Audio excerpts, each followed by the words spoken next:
So you're saying like this idea of abundance has kind of been the underbelly of society, or at least not really looked at. Like what are examples of it? Where can you really see that then?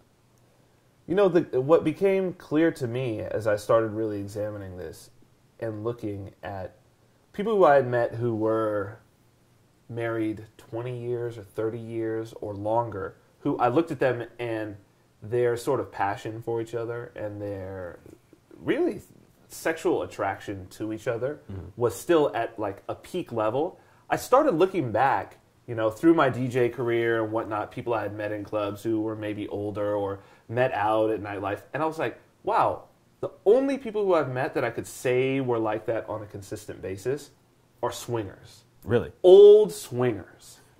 I know it sounds crazy, and if you haven't met a lot of them, but there's something to that sort of honesty, and it started to be discussed in the 60s. I think the free love movement moved through in the 70s, kind of people starting to write a little bit more and study a little bit more about sexuality and take it out of the vein of this is something only for marriage, and people starting to respect sex a little bit more. You know, you have like The Joy of Sex, which is, you know, great book. It's a little bit dated at this point, but these ideas kind of for the past 40 years, people have been hinting at and finding a place into various chunks of the subculture. I think maybe it's gone a little to the extreme to some degree, and I don't think that everybody needs to take it that far, but the underlying concepts that are there when, you know, expressed in a healthy way, I think are the keys to finding personal happiness. You're saying they kind of,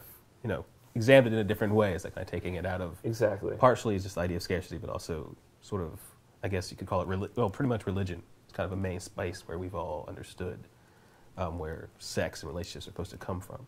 Absolutely. So you think we're kind of like programmed to look at it that way as a scarce environment? Yeah, I mean, programming, you know, we're all programmed.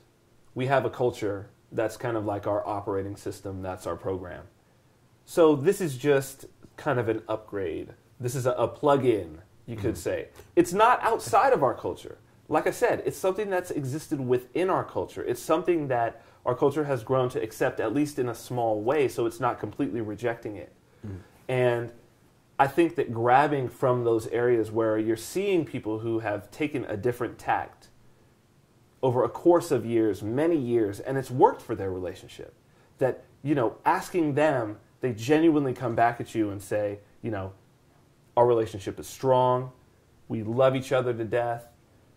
And, you know, I've seen that time and time again with people who really are getting away from the idea of monogamy and exclusivity, but are still maintaining a committed relationship. And that's the point that I am myself in my own relationships.